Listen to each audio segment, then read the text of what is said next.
chance, but depends on the candidate they choose. If they choose Nketiah Agyapong, they have the fighting chance. I'll beat NDC hands down, and I'm going to do it. I have fantastic ideas. It's a scenario where you have been elected as the candidate of the New Patriotic Party. And my very, very good friend Johnson Asiedu Nketiah has been elected as the NDC candidate. Control. Can you challenge Asiedu Nketiah? Oh, why not? It's very easy. I'll beat him hands down. Wow. Yeah, because I have something to show for when it comes to industries. Mm-hmm. The problem, the challenges of this country, first thing is unemployment. Mm-hmm. And I have examples to give. That is what Ghanaians want to hear, not your political party. This time, the politics is going to be about personalities, the individuals, and their capabilities. Your achievement. Yes, the achievement. Founding members who sign, no. But we're the founding members when culture of silence, nobody could talk or speak, and Dubois started speaking, we all joined. So I joined this party when it was Dankwa Buzia Domo, and it was a man called Tanai Yabwachi. He was an ambassador, UN ambassador during Buzia's time, and after the coup, he stayed in America. That's the father of Ochehine, Ochehine's father. He used his apartment to start this organization, as we call it, Dankwa Buzia Domo. Then it grew, we changed it to NPP. So I've been part of it from 1991, then came back in Ghana to support Dubois and all those things. And I never gave up. Dubois time, I stayed here for about 8 months. When I went back to America, I had lost everything and had to start life again. You know, but and sometimes when we say it, they say Nketiah Agyapong, whatever he does, he talks about it. Why not? I don't know. Why not? This is my biggest problem in the party. I can tell you today that there's a proverb which says a sheep sweats, but we don't see it, feel it because of the skin. If I tell you what I went through, a whole officials planning that you should silence Nketiah Agyapong, don't give him businesses anymore, because when he gets money, he will be too powerful in the party. And they screwed me up from 2021 to 2024. It was August 2024 that I got a contract. Wow. Yeah.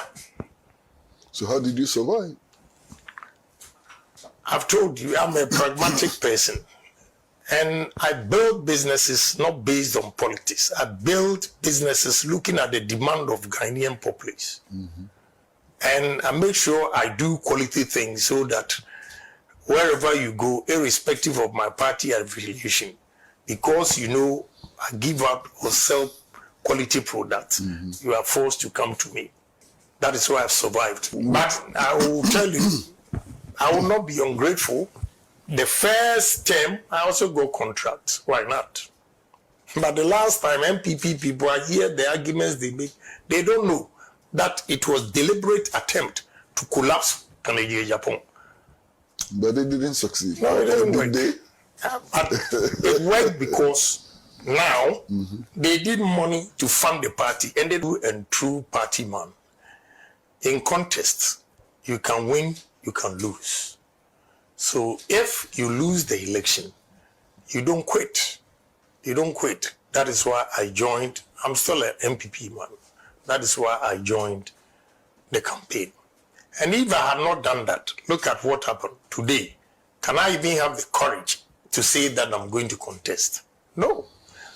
Those who didn't have the patience and left, now they cannot come back and contest. So I decided to stay. You know, those days I was telling them the truth and they didn't listen. Rather, they used it against me that I was destroying the party. But let me take opportunity to explain. In March 2022, I had about 240 million cedis in 6 banks waiting for a contract. It delayed, and after that, it didn't happen because I came out openly to contest. I gave a contractor $100,000 to buy doors from Turkey for me. And the invoice he gave me was 600,000 cedis. In August, when the goods arrived, he needed 100,000 to clear them, and he came. The invoice of $100,000 in August 2022 was 1,550,000. Why? Yeah, because of cedi depreciation. I was shocked. So when I gave the check, then I went back to calculate.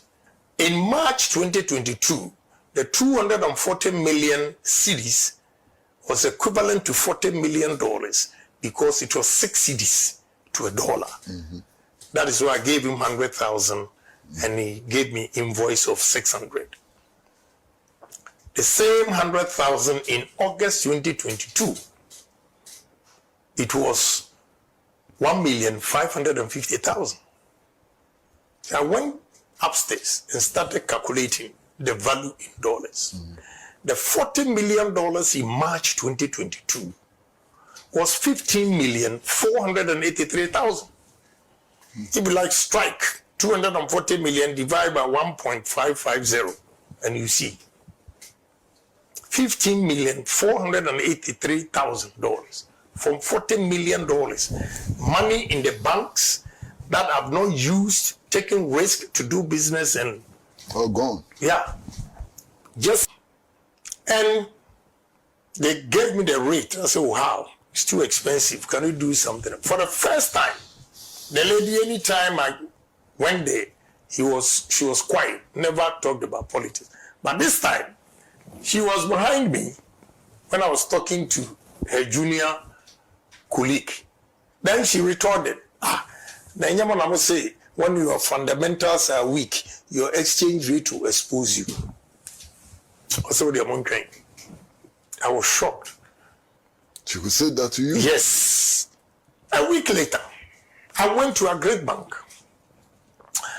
There was a beautiful lady, we always joke. I got there, cracking the jokes. Normally she would laugh, but this time she was cold. Then I asked her, of the people that voted against me are discerning, they've regretted, and I'm hopeful that this time around, God will lead me through.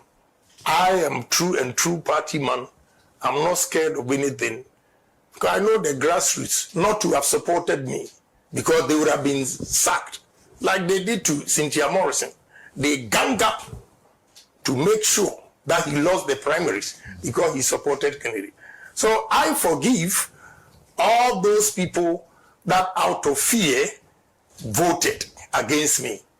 This time, they have the freedom and the right to choose a candidate that Ghanaian loves to lead NPP.